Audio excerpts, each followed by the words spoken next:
Hello, my friends. Hello, my life warriors, wherever you are in the world. Welcome to the Day In, Day Out podcast. This is episode 108, where I had the immense pleasure of having Nana Parry on the podcast. Yes, he is the founder and CEO of Tectonic. Yes, we talked about a number of things. Some of the key areas we talked about. Some of the misconceptions of being an entrepreneur. How the sort of workplace has changed for himself with 2020 and all the lockdown fun. And we also talked about the sort of serendipitous way how his company came to be, as they say. Yeah, he is a very interesting chap, very good to talk to, and we even had a little quick discussion about which jollof rice is better, Ghana or Nigeria. It is Nigeria. End of story, end of question. So please sit back, enjoy the show, and have a great day. Yeah. Peace. Hello, my friends. Hello, my life warriors, wherever you are in the world. Welcome to the Day In, Day Out podcast. Woo! This is episode 108. Today, I'm very lucky, privileged to have, Nana Parry. He is the founder and CEO of Tectonic. How are you today, sir? I'm very good, very good. Loving the energy. Need it on a good week. Hey, it's a Friday. So like I say, yeah, thank God it's Friday. Smiles all round.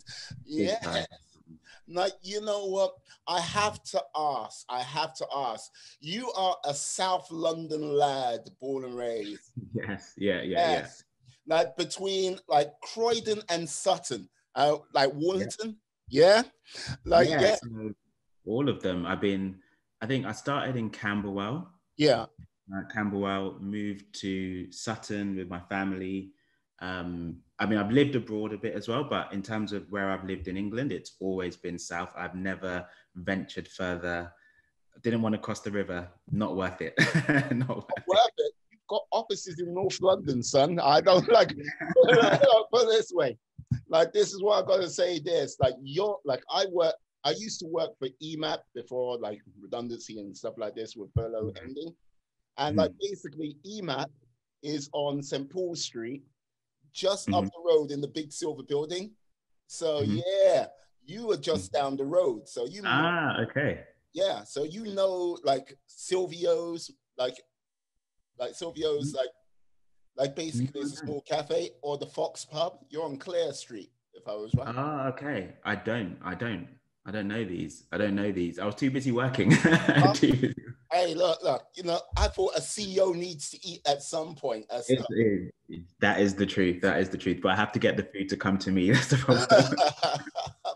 Like, let me say, like, we were talking like briefly before we started this. Like, yeah, you were like, yeah, it's like, how is your holiday? You went, nope, that didn't happen. Like, yes. What is one of the sort of biggest misconceptions people have about when you sort of start your own venture? Yeah, and that's a good question. I mean, I would say that, I'm not a good role model in this sense. It's obviously very important to take breaks. But I would say that the misconception is that the level of freedom you do have a lot of freedom. I love the fact that I can, this morning I canceled some meetings because I felt they weren't urgent. I felt I needed a break. So that's a beautiful thing to be able to do. However, even though you are the CEO and even the founder, I have investors. They are my boss. I can't pretend anything otherwise. I am there to create a return for them. In terms of my team, I may be the leader of that team. However, I'm trying to remove all of the noise so that they can get on with their job. So I'm absorbing a lot. And actually, I work for them. I need to make sure they have the tools that they need to do their jobs. Yeah. So I would say that one of the biggest misconceptions is that you can just kind of do what you want, and that is true to an extent. But the things that are very, very important, you do have to make sacrifices. And I think that's probably the one that got me. It's like, okay, be my own boss. I kind of am, but I'm also kind of not at the same time as well. I see. Like, I can imagine, like, when you just came into it, like, okay, doing this, got that, like, yeah, like, one of the things, like you mentioned, investors, like that's sort of duality right there, because you've got to be like, yes, putting out fires left, right, and center at work, but you're also having to either raise funds and do this. Like, how do you kind of manage all of that? Because to me, that's like, wow. It's like, okay, I'm putting out fires, and now it's like, yeah, I need to talk to you about, hey, I need this on this round of funding. How do you get to that? Yeah, it's a good question. I mean, definitely part of it is the team that I have. I think being able to trust the team with activities so that I just don't need to think about them it gives me the ability to clear a lot of my mind to address certain things. But the thing in terms of practical things that I do, number one, I actually only try to have 3 things on my list to do a day. Right. And everything else is a bonus. So it's basically ruthless prioritization. I wake up in the morning, I wish I was one of those 5 a.m.s, go for a run. I'm not that guy at all. But So basically it's ruthless prioritization. The thing that I focus on is that I need to get these 3 things done to be further ahead in my business today and then further along tomorrow, etc. Things can come in, but because I've ruthlessly prioritize those things, as long as those things get done, I'm leaving room for the inevitable fires that will come every single day. And fortunately, my investors are very founder friendly. We have scheduled times to talk. If something is urgent, I can call them up.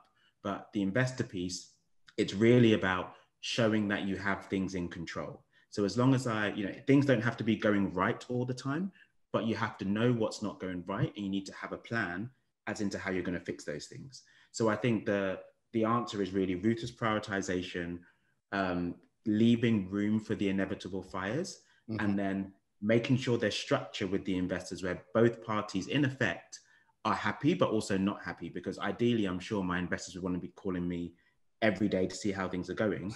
And I'm sure on my side, I don't want to ever hear from them if something's not going well.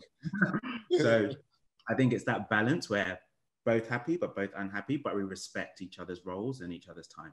Yeah, it's a bit like football management, I imagine. Like, yeah, you imagine the team, as long as you don't hear from the chairman of the board, you're like, hey, that's great. Exactly, yeah. That vote of confidence, you're like, oh, crap, I'm in trouble.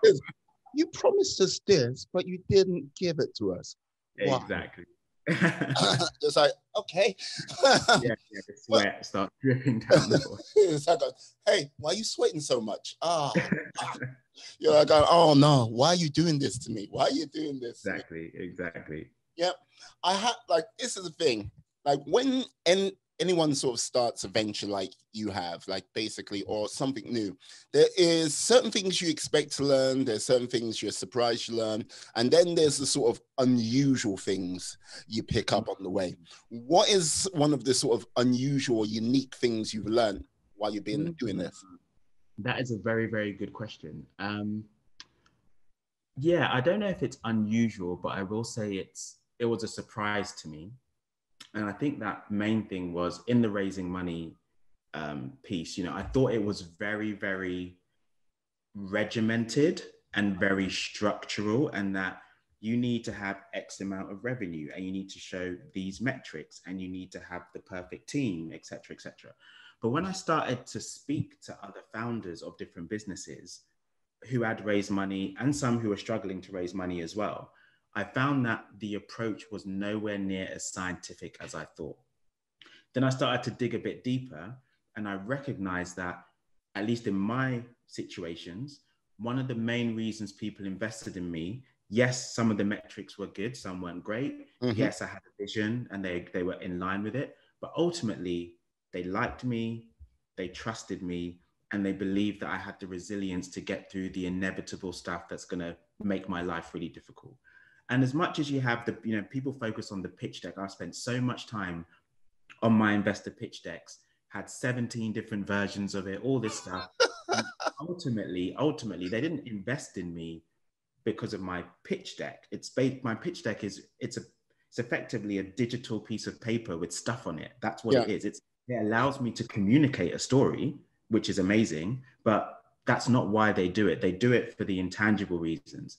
And realizing that actually I needed to be quite salesy. And I don't mean salesy in the way of, you know, what you think of like a car salesman type of thing. It's literally, what are their needs? What are my needs? Can I find somewhere to match?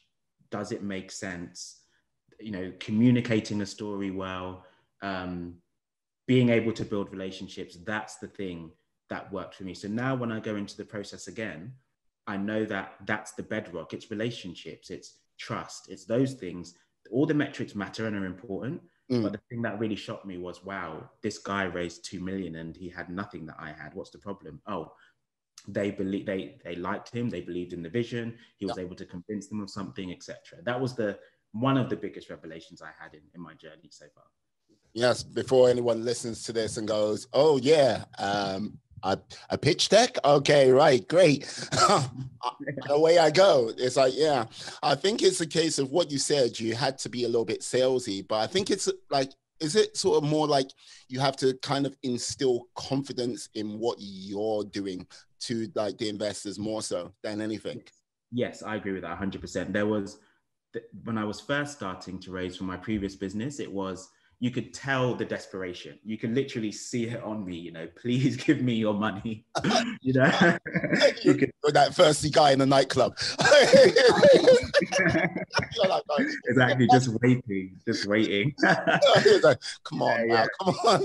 You can tell they're like, okay, chill. I'm sure I gave off that energy, and that didn't help with my ability to raise. But I remember one of the recent times I pitched and I literally said the words, this is happening with you or without you. If you want to come on the journey, I think it can work, but this is happening regardless. And that's the kind of thing where it's like, okay, whether I believed it or not, giving that confidence that, you know, you are going to find a way. If you don't raise this money, you know, you're going to find a way to make it work. It's all good. And I think at that point, I'd been through so many different hurdles, so many different barriers that I've just overcome. It's just, okay, well, I have the track record. I have the belief in myself that I've done that. So, you know, I don't have to put that pressure on myself when I go into some of these meetings. So I think, yeah, that's a really, really key one, that confidence piece, massive. Yeah, like this is the thing. I can imagine when you've got a dream or a goal like this, like to set up your own business and like basically instilling belief in like investors, like having that belief in yourself, and then basically like the closest people around you sometimes, like they're like, oh yeah, go for it. That is definitely the thing. It's like, oh, yeah. I had to do a purge recently. No, not recently. A few years ago, I had to do a bit of a purge, personal life-wise, for people who some would describe as haters or people who really didn't want to see you succeed. You know, and yeah, it's a thing. It's a thing. I think it's something actually not to be underestimated as well. It's definitely a thing. Yeah, because I can imagine when you say you had to do a purge of people, like you thought, yeah, like you like quote unquote haters, or basically not really sort of on side. You might have like had some, like, you know what I mean, really good memories with these people, and like, you know what I mean, fought the good fight on a number of times. But that sort of, I can't say emotional disconnect. It must be a very hard thing to do, to like go, you know what, you can't come along. You got Very to go. much so. Very much so. Yeah. How did you feel after that type of stuff?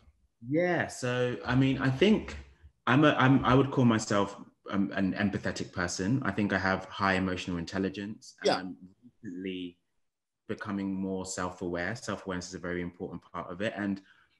But I'm also quite structural in my thinking. And there was a point where I realized early on when I quit my job, you know, I had a really cushy job. I was basically on a track to become a senior leader within an organization quite quickly for my age.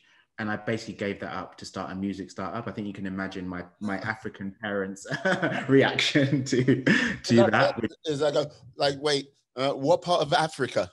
Yeah. Like, look, this is the whole thing. Look, this is the thing. Nigerian roots, then like, look, with a name like Nana, I know where you come from. You know where I come from, Ghana through and through. Yeah. And like, all I've got to say to you is this. I'm like, right, here we go. ready? Okay. Nigeria has the best jollof rice on the planet. I was ready for it. Yeah, come on. Ready for it. Yeah. You know what? We get into this, no one's going to hear anything else for the next hour. You'll go, oh, really? No. We'll agree to disagree. We'll agree to disagree. Sure. Why not? But yeah, so, doing that and then going back to that workplace, to see kind of old friends and things like that. On occasion, it's kind of the forced kind of, oh, so how are things going? And it's not how are things going, hoping it's going well. It's a how are things going to effectively vindicate their decision to not maybe take some of the risks that they could in their own respective lives, and me go and do the same. So after feeling really down about it, I experienced a dip emotionally where I was thinking things aren't happening as quickly as I thought. Am I really cut out for this? And then realizing that some of the people that I would have expected a level of support from were not in that place. And what that did was it got me deeper into a dip. So through working with people, I was able to basically say, like, especially it was actually my parents I was speaking to, just thinking about life. And some people remain, as part of your lives. And for whatever reason, some people, it either happens naturally or it's something else. But I think that I made the active decision that if this is really something that's really important to me, as in, creating wealth, helping people, having freedom, these are my core values. If that's true, I'm only gonna be successful if I have people on the journey that understand what I'm trying to do. So I just had to, have some very honest conversations with some people. Yeah. And just, I don't think it's right. I'm not in a position where I can continue to talk to you about this or etc. Yeah, no, like this is the thing, like that sort, like what I know from myself and I've seen in other people, that sort of realm of comfort, which we all sort of drift into too easily. And like, it's like, right, yeah, I'm comfortable. So you don't kind of push yourself that much harder. And like, if you know certain things are going to come to you just with just the span of time, like, right. And I'd say when you're in that sort of mindset and get caught up in it, you just find yourself not sort of being the best person you can be.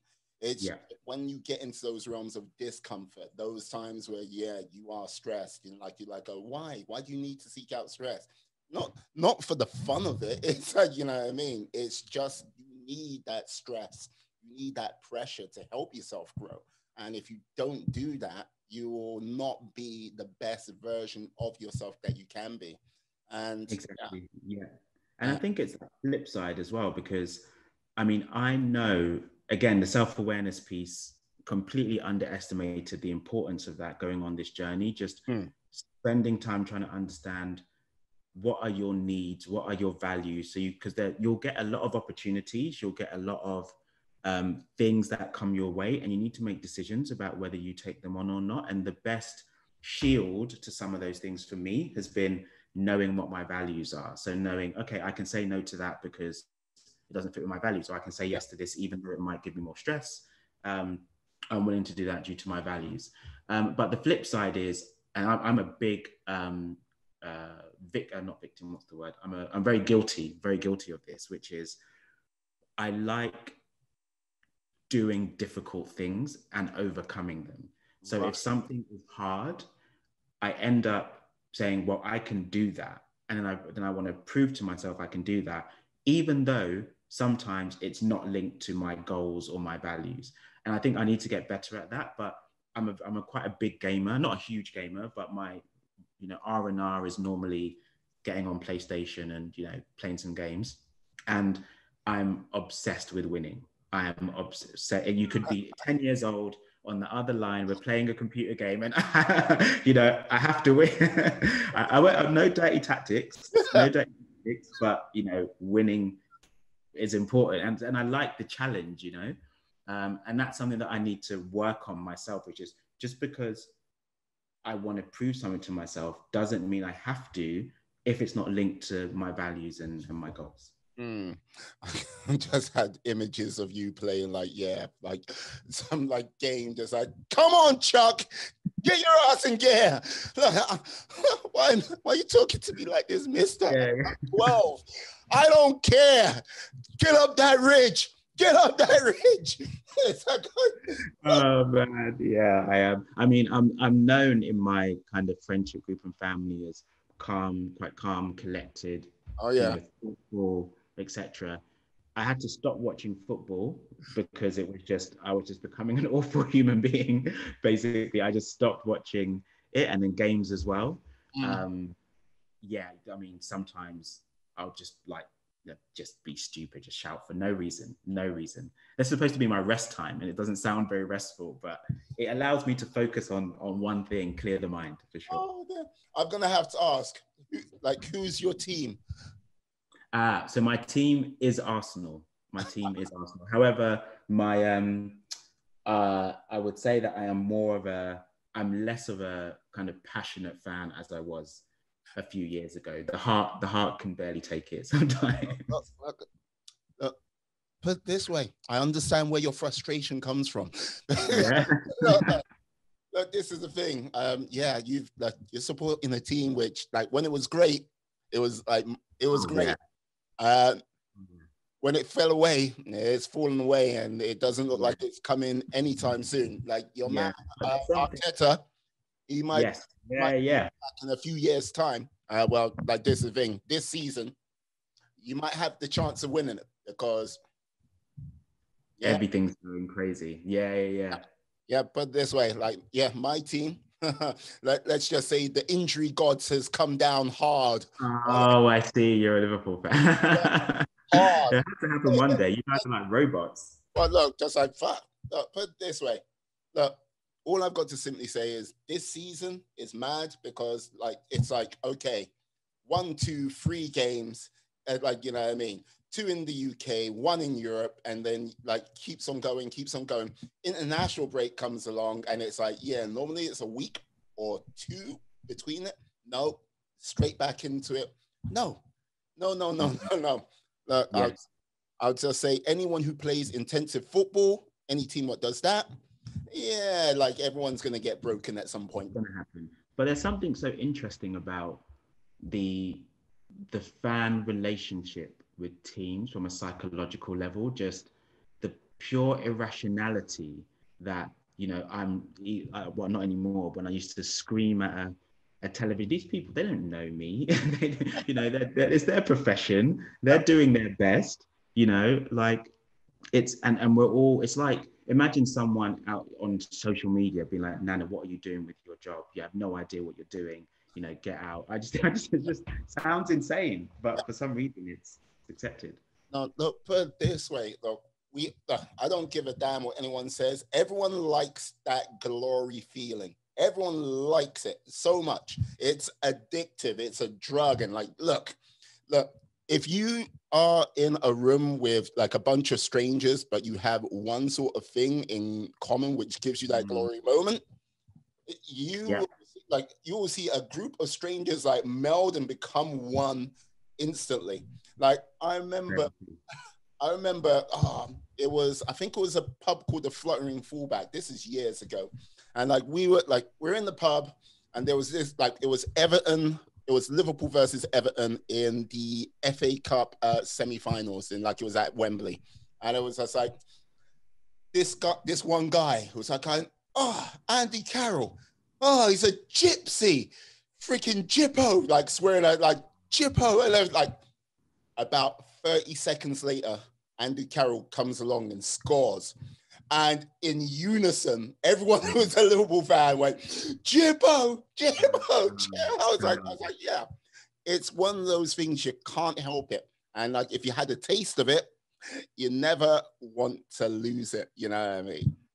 Yeah, no, that's true. There is something quite powerful about that, and I relate a lot of things in life to business as well. But just this, as you said, most if you take my team, you know, some of them, you know, my brother is one of our co-founders. Yeah.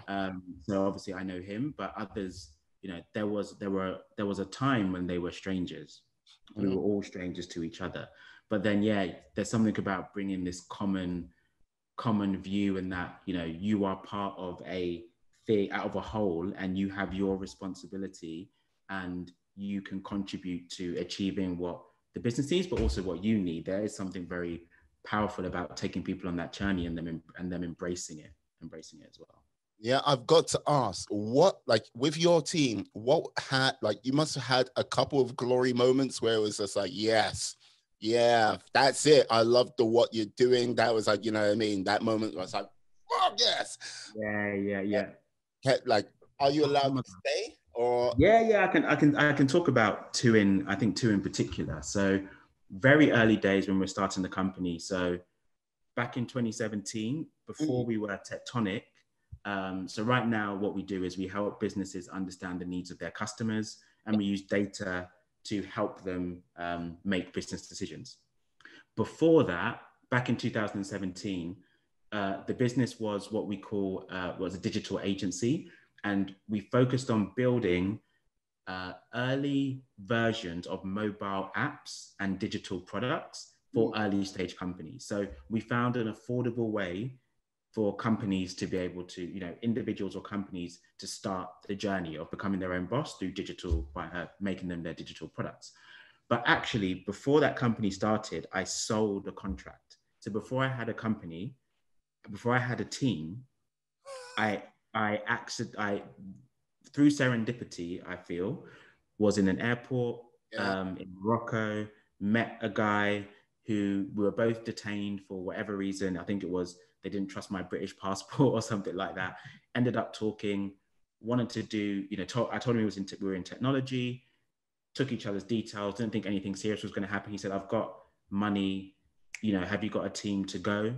I want to build this procurement product. I said, yes. Then literally within a week, I think it was a couple of days, I had to get a team together, because, and the thing that where I knew it was going to be special was when we got through that workshop and the team were meeting each other for the first time that day. That morning, we were in Costa Coffee. We met, I introduced people. Some people, I knew all of them, but they didn't know each other, and gave them their roles. And then we walked into that meeting. One of them was from Poland, so literally flew in for the workshop, hadn't met anyone. I barely knew her, to be honest, but she was amazing. And that was the moment where I was like, okay, if we can pull this off, there's going to be very few things that we're going to be unable to do. So that's one. I think the second one, more recently, the team has changed since then, but more recently, it was doing some work for our first kind of FTSE 250 client. Nice. So, you know, this company do like, you know, 10 billion a year in revenue. They don't mess around. I had a relationship with one of the execs who recognized the work that we did and brought us in to do it. And yeah, just being able to really show that at that level, we can operate as well.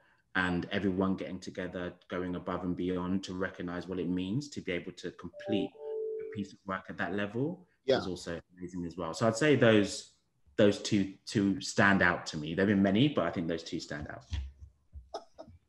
Yes, like this is the thing. I've listened to interviews which you've done before.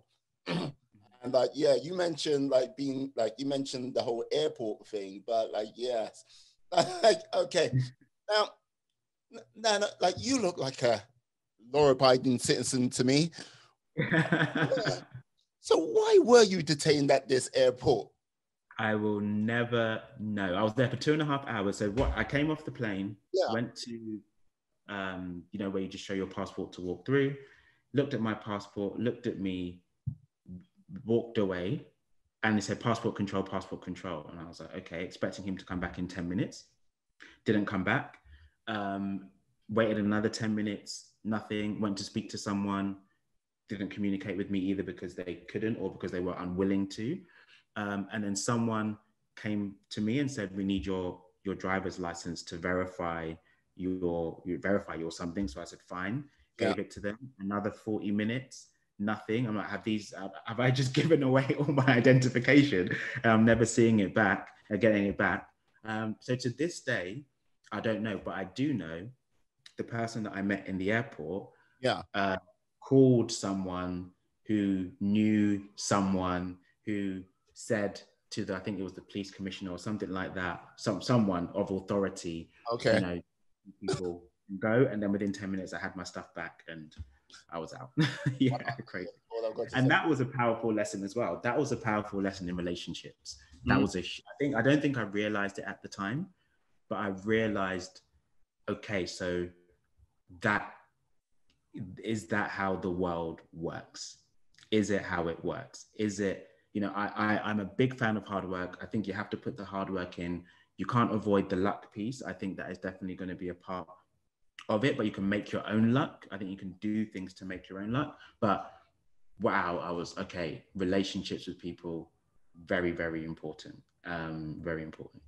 Yeah, no, I would agree with you. Yeah, relationships in all walks of life are the most important things. And the people who can like sort of cultivate the best relationships, they like cultivate the sort of best opportunities. So basically, look, as you said, hard work is important. It covers the areas, all of the areas you've like gone, I've accounted for this and that and gone, yeah, 100% I'm on it. The luck comes into the like sort of, depending on how much work you've done, the sort of percentage you haven't worked for. And it's like, oh, got lucky there, that sort of 2%. And like basically people push it more and more and more and more. Like just look at any university library on deadline day, like what is like then, because Ghost Town, 1 week before gets a little bit busier. 3 days before gets a little bit busier. Last 48 hours, pandemonium, chaos, people. Yeah. I've been there. Definitely been there. Yes, believe you me. Yes, in there. But yeah, I think the power of like building a good relationship or having that sort of relationship is so important, because look, just building a relationship with someone in a like in a holding area, say, I don't even know how I can say this without it sounding holding detention. No. Yeah, it wasn't that bad. Let's say a waiting room. Yes, yeah, in a waiting room.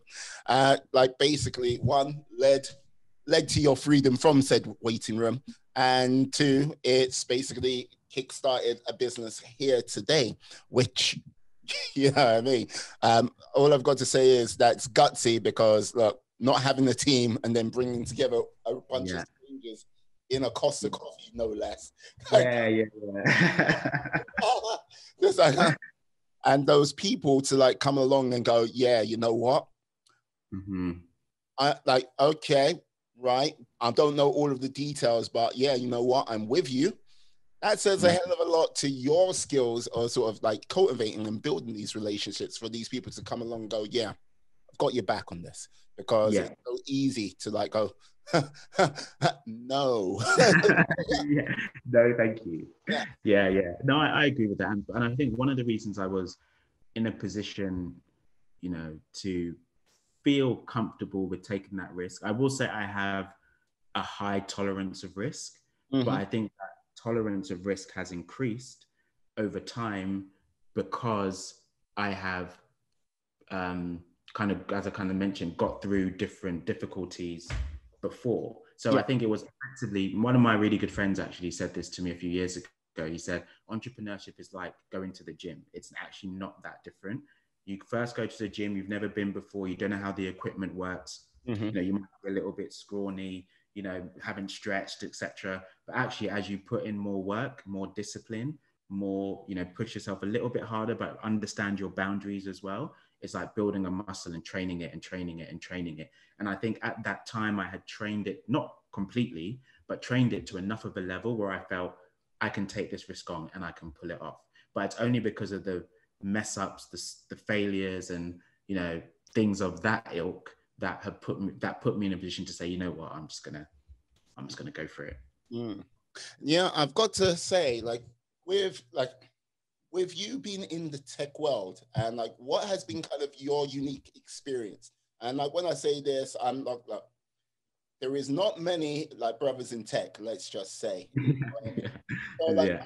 like this is the thing. I'm not saying yes. What is like being? No. Like when anyone says, "Oh, being," like in my mind, it's Mm. just like some type of handicap. No, no, no. Mm. Like you know what I mean? Your experience, like going through this world. Yeah.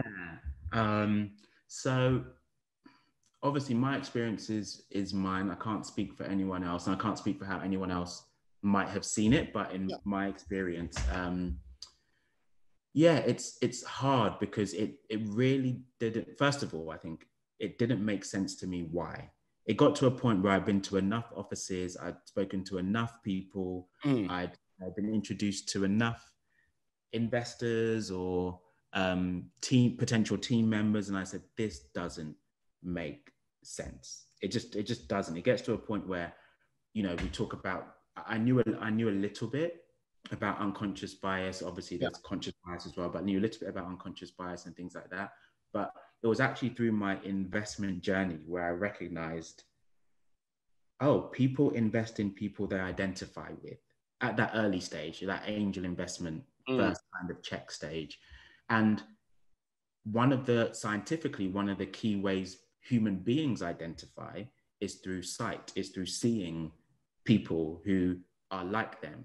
And there's this perpetual cycle where, if there's this whole story around, there's a joke, I think it's by Chris Rock, who basically says he doesn't have to say to his kids anymore that you can be anything you want. You could even be president. Ah, yes. Before that, and there was a black president there for that. And that's a genuine thing. And I think the first thing was, it just didn't make sense to me. Why? Because I'm in London, and this is the case even in London, one of the most cosmopolitan cities in the world. Mm. It just didn't make sense. Secondly, I think when I went into some of these kind of pitches, most of the investment I raised wasn't through, big pitches, but when I did go through that process, some of the questions I got were things like, so have you done a friends and family round? Or have you asked your parents for, if they can loan you the money? And I was like, wait, we're from completely different worlds. Mm. That's not, that's not how, yeah. And then I realized many people who do have the opportunity to get into this tech journey, the actual site, through studies, there is no entrepreneurial gene that makes someone special. Yes, if you have mentorship, it helps, but Mm. actually it's the ability to take financial risk. And then when you actually take that into context, recognizing that people of color or mainly people of color or people from an ethnic minority background are less likely to be able to have families who are going to be able to provide in that way or provide that risk. Actually, it's almost the opposite. Normally, the children are contributing Yeah. to the family as well. Money's going out. Again, it started to, okay, the ecosystem is not set up in a way to allow opportunities for people. And things are definitely getting better. I do believe things are getting better. But my journey hasn't been kind of explicit. I haven't had a kind of explicit racism or anything like that in the journey, but I have, a lot of unconscious bias. Mm. There's something just not right about this thing. Everything's fine, all that kind of stuff. Yeah. So I'd summarize it that way. There's probably a lot more to it. I can tell you about a time where actually I said I haven't had explicit racism. I did once have that, where our lead investor for a previous business was in his offices in Mayfair. So me and my brother, we didn't wear suits. We just wore normal clothes, basically, smart casual. We've been to his office a number of times. We rang the doorbell. The reception lady wasn't there. And then someone opened the door and just looked at us and said, no. And then just said no. And then just closed the door. And we were like, oh no, we know the individual in question who's an investor. And they just basically walked past us. And then actually, two guys came behind us who were Caucasian, who were in suits, and literally she just let them through. We're like, wow. So I have had a little bit of that. So yeah, my experiences, I haven't had a lot of it. Yeah. And fortunately, one of the reasons I've decided that going down the entrepreneurship route is important for me is because I want to make sure that I can create an environment that doesn't have that stuff. And I always knew that it kind of felt like there would always be a ceiling for me with my ambitions. So I'm going to have to carve out my own piece. So yeah, and I think some of those experiences drove me to that, but some personal experiences drove me to that as well. But yeah, you're right. There's still not a lot of Black people in tech. It is getting better. There are initiatives happening to help. There are investors that are investing specifically in Black businesses or minority-led businesses, female-led businesses, which is really positive. I think it's really needed. But yeah, it's sometimes I think I might block it out because I've got things to do. Basically, I've got to find a way to focus on the business. Yeah, no, like this is the thing. One of the things when you mentioned like the friend, like the whole, did you do the whole friends and family route? Like I've sort of like read and not read. I mostly listen to audiobooks and stuff like this. They do like in the world of Silicon Valley, that is one of the main things they kind of do first of all before they do their sort of A, B, like investor routes, and you like go, okay, like with regards to like sort of friends and family in many sort of Black communities, it's not going to be like, hey, can you pony up 50K? Yeah. Oh boy. It's like going, what? It's like going, so that is kind of not an option, which makes things harder when you're trying to sort of do something independently, and having to sort of go straight to the sort of investor straight away. Go, yeah. Like some investors won't actually get it, if you get what I mean, because like if they were ever in that position many moons ago, like each 5 years you get further and further away from that, your memory becomes more and more cloudy, and it's either more of a romanticized time. Yeah. I remember when I had to do the struggle for this and that, and then they give you this like heartsy warms like talk, and it's like, yeah, you know what, but are you going to invest? Yes.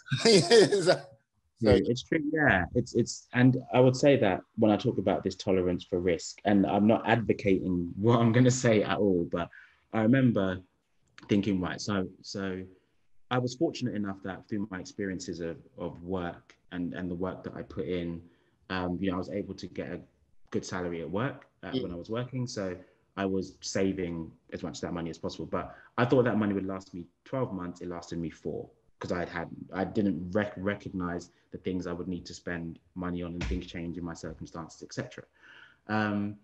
So there are a couple of things. One thing is I took out credit cards basically, and that's what I mean by my tolerance for risk. I would take out, knowing that my business had no revenue at the time, and I had to try and back myself to figure it out. I would do things like that. In my rationale, again, not advocating it, but my rationale was, okay, I'm 20 whatever when I started. Worst case, one of my credit cards defaults or something, it'll be on my record for 6 years. I'll probably be like 30 by then, and it'll all be fine. That was my rationale. But because my dream was I was so obsessed with like making it a reality. So I'm not advocating it, but I'm talking about some of the things that other people may not have had to do. If you have that safety net of, I will have a roof over my head, I will, if I can go to my parents, can you pay off my credit card? They'll do it, that sort of stuff. So I think that's one thing. And then secondly, putting myself in a position to go into the market and do contract work, because of I also had the foresight to know that even though I expected things to go quite linearly, it could go wrong. So putting myself in a position where I had a skill set from my work that I could go back and get a job if I needed to, or I could go and do short-term work for 3 months, 4 months, 6 months to get money to pay off the credit card, or to, just give myself some more cash while I'm figuring stuff out. That was important as well. So yeah, those are just some of the experiences. I don't know why I said that. There must have been a reason, but I thought it'd be that reality of it on my side, at least. Yeah. No, because this is a thing. Like, what strikes me about yourself is you talk about like appetite for risk, and like this is a thing. Like when you mention doing the credit card thing, that there are people who do the credit card thing, but it's not focused. It's a case of they're buying this, they're buying that, buying this, and before you knew it, they're in like quite a lot of debt with no way out. When you talk about risk and like with the credit card, I get this sort of air of, yeah, I need this credit card to do X, Y, Z. It's a sort of targeted and focused, like sort of attitude, if you get what I mean. Yeah, 100%. So like, so when you say you have an appetite risk, it's like, okay, I have a plan, and like basically this is like the plan can go wrong this way, that way, this way, but if I execute this, success. Yeah, So, that is true. I take, as much as my appetite for risk is high, I take calculated risk. All my risk is very, very calculated. It's to the point where, yeah, I've thought of a few scenarios in my mind where trying to get to the worst case and trying to make sure I have a solid plan if that worst case materializes. That is, I think that is, I didn't think about it in that way before, but I think you brought that out, which is one of the reasons I maybe am more likely to do things like that, is because I have the plan and I have the confidence that I can execute the plan. I think those are probably the two things that give me that. And also have no dependence. So that's probably also one of the reasons, yeah. like I could imagine with the world we're kind of living in right now, the glorious year of 2020 and all the madness it's brought. Like, would that, if you had to start in 2020, would you do it the same way, or would there be certain things you would do differently? That's a good question. The likelihood is that I wouldn't start in the same way. So I think the likelihood is that if I was to do it in 2020 and I was still fortunate enough to be in a position where I had a job, I would keep that job longer, focus and do stuff more on the side. I think I quit my job too early in a way. Because I basically went from doing it on the side for a bit to feeling like, okay, I know what I'm doing now, to then quitting and then realizing I didn't know what I was doing. Hence the rest. I think actually getting to a point where where I have validated a concept and shown in some way that it's commercially viable and I can see a route for it, and find ways to do maybe 1 day a week on it, or 1 or 2 days a week of it, maybe a few hours in the evening and then half a day on the weekend, making sure you're resting as well. That, I think that is the way I would do it in 2020. I wouldn't rush to go full time. I think I was I was not put down the path. I was misinformed that you are only a real entrepreneur if you're doing it full time. And that was a big lesson for me, because actually I knew plenty of part-time entrepreneurs. I know plenty now who are part-time and making way more money than me and doing magnificent things. And they have jobs and they do what they do in their spare time. So I think that's how I would do it differently before deciding to take the jump. No, like this is a thing. Like, okay, no, I see. It's like, time entrepreneur. Just like, I am. No, I messed up. It's like, what was I thinking? But okay. I like that. I like that because, because right now I'm sure there was not a lot of people who are reevaluating where they are in the world, because like either being put on furlough, like, or still on furlough, or like myself being made redundant, and you know what I mean, sort of looking at what their next move might possibly be. And with any recession, this is where most sort of like successful business comes out of it. Like just to sort of like go, okay, what's next and how would you do that? Like, I like the whole fact that you mentioned that you had a skill set where you could still sort of do contract work if you can do that.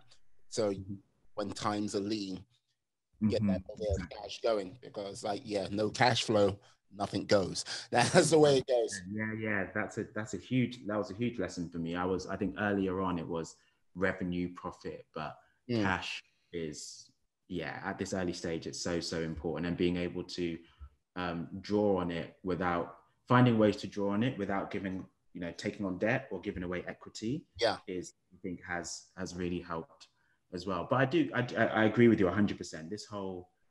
Some of the best businesses are born out of recessions or, downturns. Very, very true. We see it a lot. And I would say to anyone who is listening, who is thinking about it, it is, I believe it is one of the best decisions I've ever made in my life. Even as difficult as it can be at times, it's so rewarding to, work with people who you like, first of all, people who you like, people who, are willing to,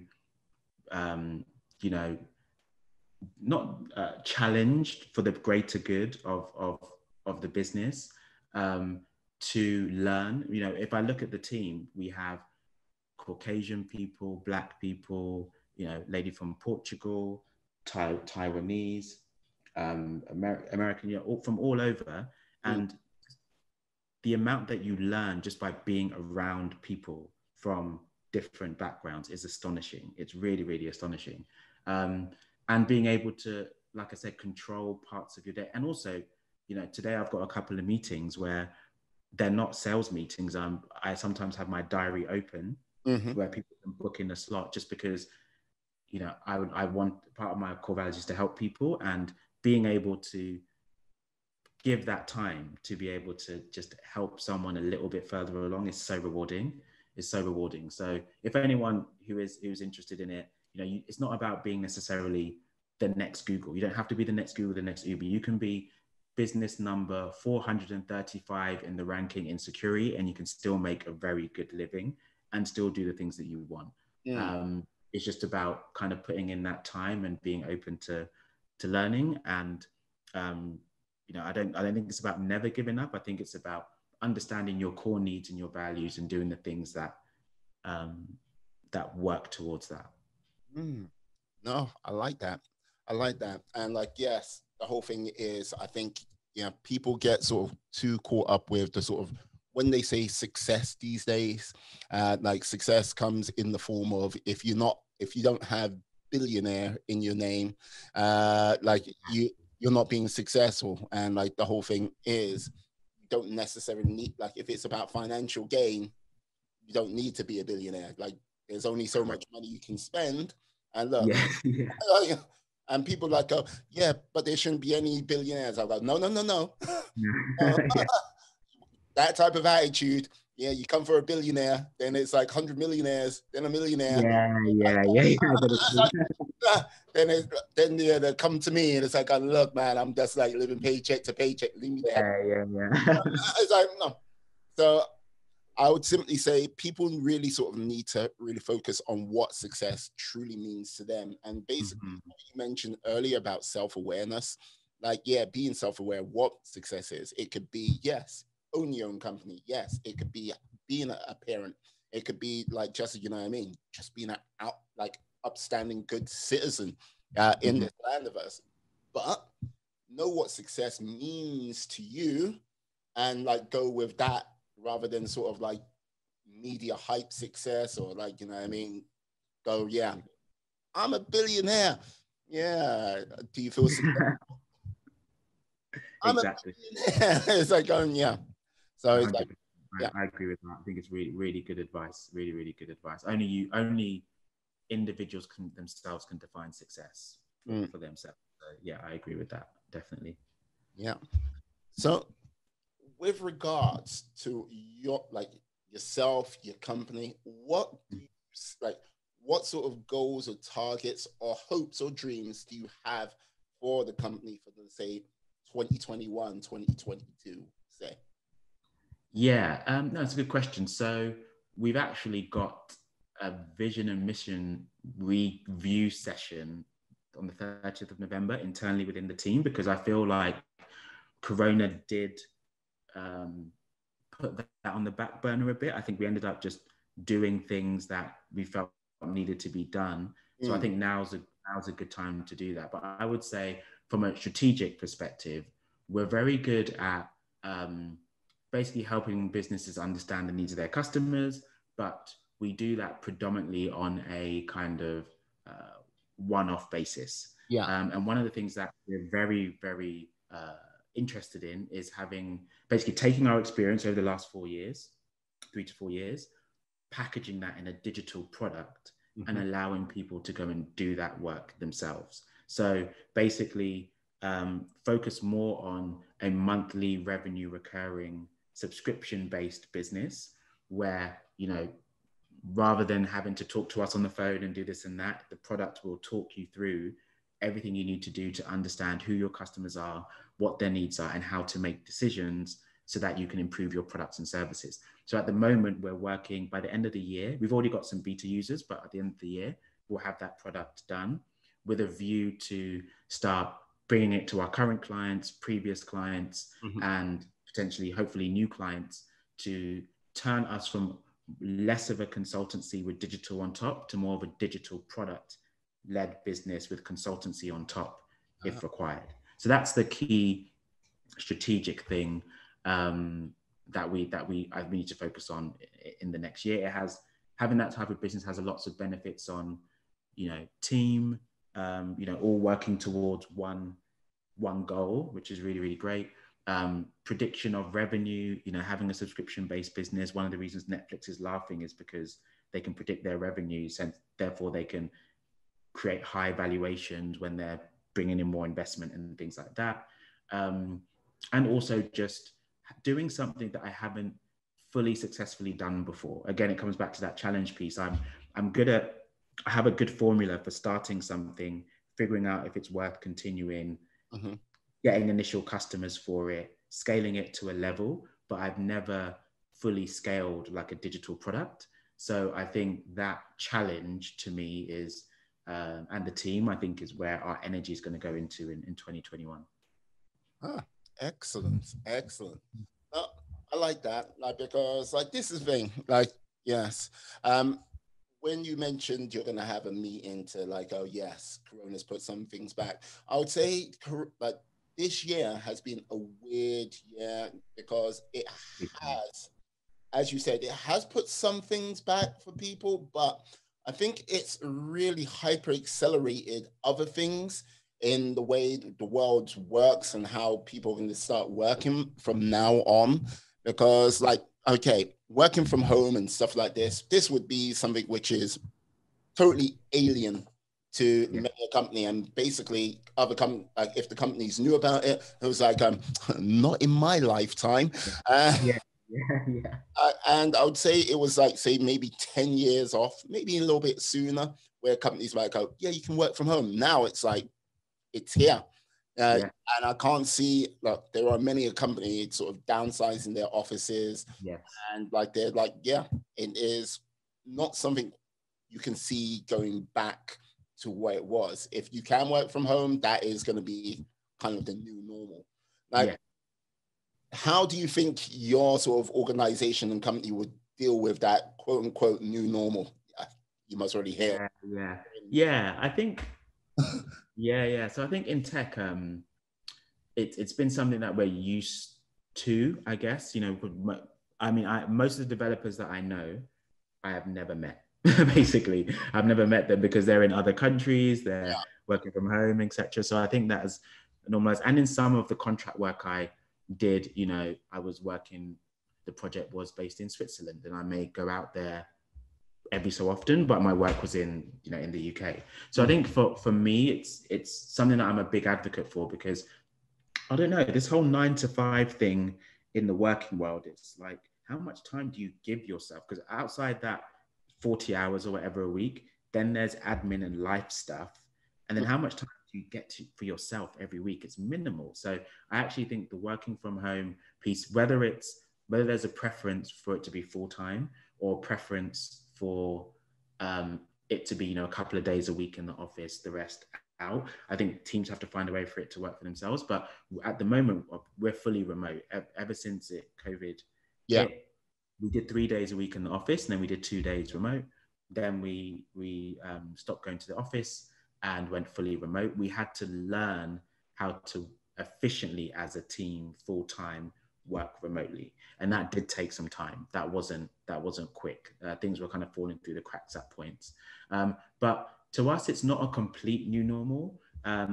One of the things that I think we need to do to make it as effective as possible is the team engagement part. You know, we're trying things like team games and coffee time and stand-ups and things like that, because these are things that you would naturally get that connection in the office. And I'm more introverted, so I'm more comfortable, you know, working alone and, you know, talking to people every so when needed, where other people who need that level of connection to feel like, you know, themselves. So I think it's balancing that with the different personalities of the team we're working on, and the team are doing a really good job on that. But for us, I don't think we'll be thinking about going to an office again till maybe mid 2021, maybe later.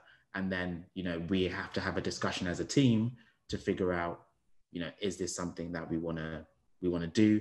And if not, how can we make sure that we're not losing out? We put things in place to make sure we are still connecting as human beings in real life at appropriate times, because, you know, as human beings, we're on this earth to connect, in my view. So, yeah. Yeah, no, like, this is the thing. Like, I was talking to someone from Dropbox, and like basically he said, yes, it's going to be sort of mid 2021 when they sort of like see themselves going back to the office. I was like, because I was like, in my head, it was like March 2021, things will be sort of getting back to like normal. And with that, it was like, okay, with the second lockdown, which has come in, I'm like, yeah, I'm kind of looking at more sort of mid 2021 myself. But yeah, vaccines on the move and stuff like this. That was a good thing. And yeah, I think I'm going to be wearing a mask for another 5 years, though. I don't know. I'm just going to be keeping that mask on my face. Oh, you know what? Like, one of the things which I have now looked at and gone, look, when it comes to flu season, from now on, like, everyone should wear a mask, because flu, literally, it went from like 95, to like, 5%. Like, it was like, flu has been literally just like that, gone. I don't know. Like, okay, yeah, we've got COVID, but flu, which has been like a big time killer of like the human race, indeed, yeah, starting literally down to zero. So I think when it comes to flu season, I think people should just, like, not everyone, because give people choice, but the majority of people should just mask up. You don't need a flu shot or anything like that. Just mask up. Yeah, it worked well, very well. Exactly. My parents are actually here in the UK at the moment. They retired in Ghana. They came back to visit, but then because COVID hit, they closed the border in Ghana. So they've been here a while now. And my mum hates winter. Oh, she hates UK winter. So, you know, it's unfortunate that I can't, because of the rules right now, I can't go and see them. But hopefully I'll be able to go and see them after the lockdown. This version of the lockdown is done, before they kind of head back. So yeah, we'll see how it goes. But yeah, it's important for people to look after themselves and each other. I would say your mother's been quite lucky, because this has been a mild winter so far.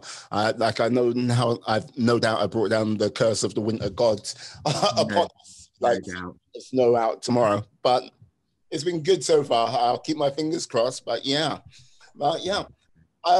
One of the things I did find interesting, you have started a podcast. You're on like season, like, is it 3 or 4 now? Yeah, we're on season 4. Yeah. So our podcast is called Everyday Startups. Yeah. And the idea started because we felt we heard a lot of stories from the Instagram founder, Mark Zuckerberg, you know, all these 1%ers in a way.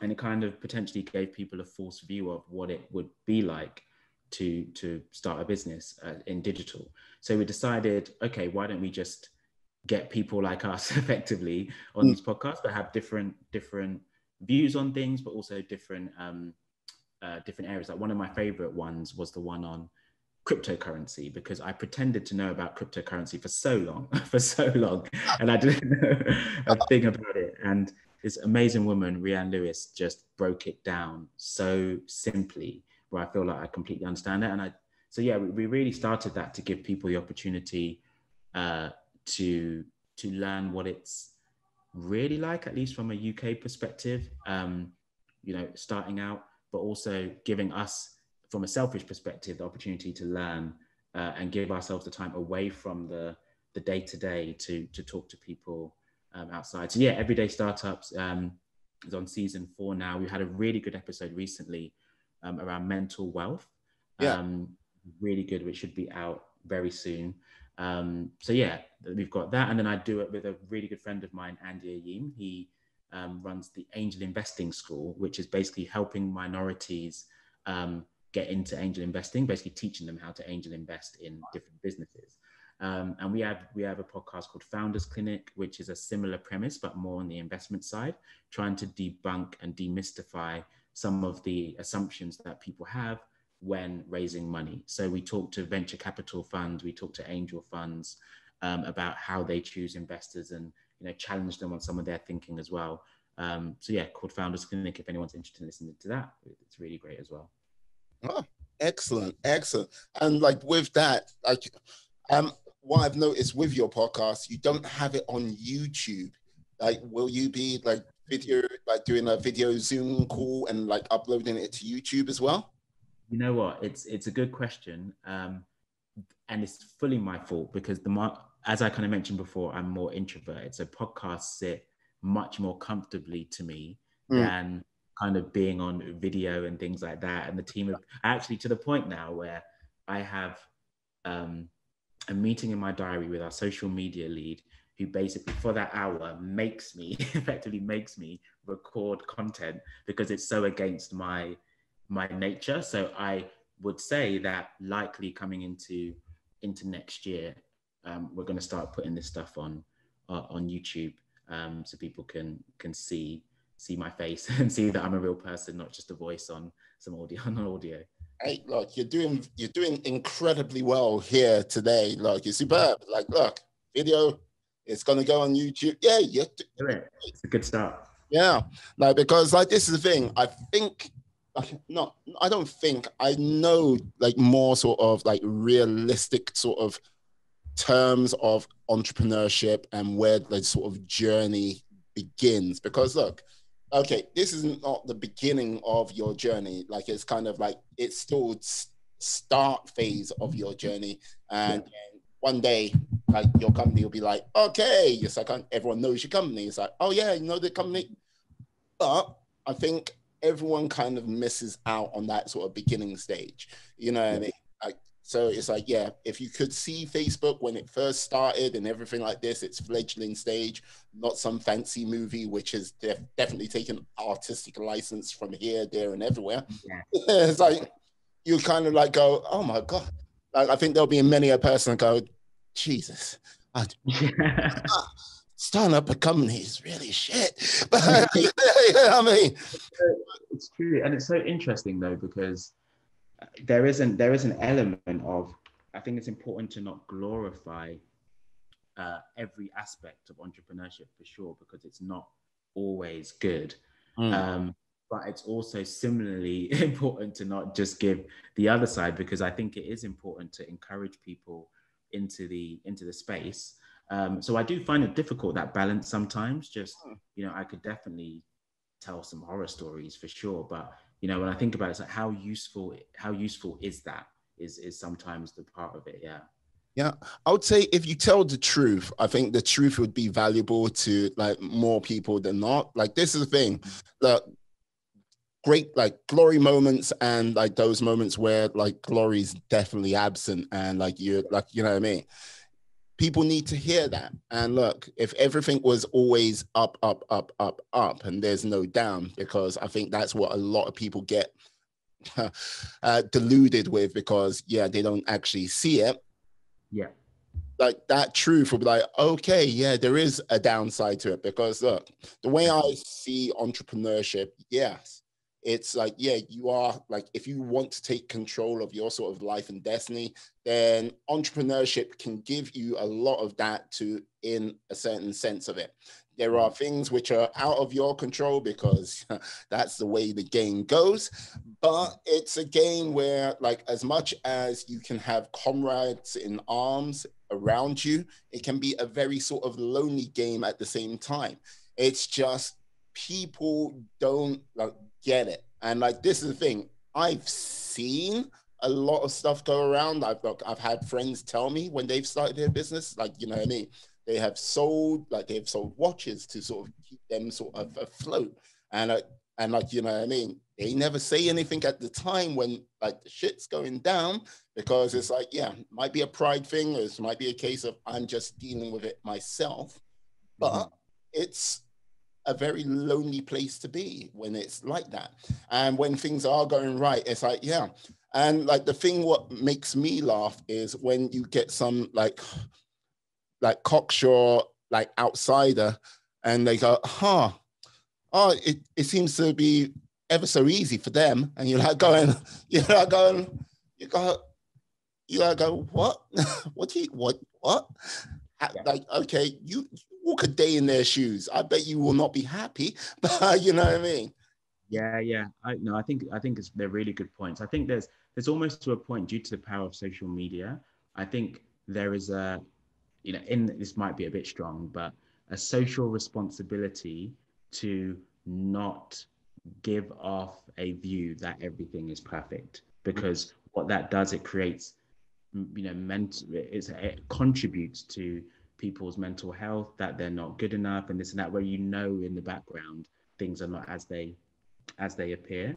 And I think, for me, that is the most important thing, is recognize that I say this sometimes, being an entrepreneur is amazing and it's crap at the same time. Basically at the same time, it's incredible and it absolutely sucks, both. But there's something super powerful about those amazing times that are transformational, and those sucky times that give you some real lessons about yourself and how you can apply some of those things for your future. I would definitely not be anywhere near, kind of the person I am today without both experiences on either end. Superb. Okay, now I have to reveal, I'm a being of infinite cosmic power. Okay, interesting. It's not an ego thing. It's just a fact. Yeah. Now I have the power to grant you one wish, and like, before you even wish or anything like this, no wishing for world peace, because everyone keeps on doing that. No writing on the list of like things you want, can go, I wish everything on this list comes true. No. No, okay. You've been watching too much Aladdin, huh? Hey, look. And no wishing for more wishes. Look, Aladdin's like the 101, like we have to always watch. Exactly. Yeah. So, what would your one wish be, sir? It's a very, very, very tough question. What would my one wish be? It sounds maybe cliche, but there's a level of, I don't know how to explain it, just not really wanting the wish. I just don't know if I want the wish, basically. Yeah, because there's a level of, and these are my thoughts, I guess, but life it's a journey. It's not about the destination. But I had to really learn to focus on learning and enjoying the journey rather than the destination. And to me, what was coming to my head was, I wish I could be in this particular place now, but there's also a lot around that would not help, and that would also not be great in a way, So I don't know. The thing that, I would want my parents to want nothing. Basically, that would probably be, if I was to choose one, that would probably it, just for my parents to not need anything, or if they needed something, they could get it. But yeah, there's part of me that doesn't want the wish at all, because there are elements, there are things that are missing as a result of getting to that point or having this thing happen immediately. Then you lose a lot in between. That's my view on it. Fair enough. You know what? All I've got to say is, okay, would not want the wish. You you are unique in what you've just said there, because everyone the wish except you. Okay. I would take it from my parents. I would take it from my parents, but I'll take it for your parents. Yeah. Okay. Sure. No worries. Very interesting. Very interesting. I'm liking that. Like, yes, you're definitely a man to watch, Nana. Definitely. I've got to say, yeah, you've been brilliant today. Outstanding. Thank you for coming on today. Can you let the lovely people out there know how they can contact you? Yes, definitely. So the best way to contact me is on email, likely. So Nana, Nana, at tectoniclondon.com. And then also, I'm not huge on social media, but you can contact me on LinkedIn as well under my name, Nana Parry. But yeah, I'd be happy to talk to anyone that's been interested in anything that we've talked about today. And yeah, thank you for the opportunity to have this open conversation with you on this Friday afternoon. Thank you for being here today. Superb, fantastic. Nana, you are a star, a superstar, a legend amongst legends. Yes. Thank you. And hey, I want to say thank you to my friends, my life warriors out there who are watching, still listening right now. Please stay safe, be excellent, be well, be fantastic, be all the positive bees you can be in this world, and then some. Hey, and I say goodbye. Peace. Yes, and we are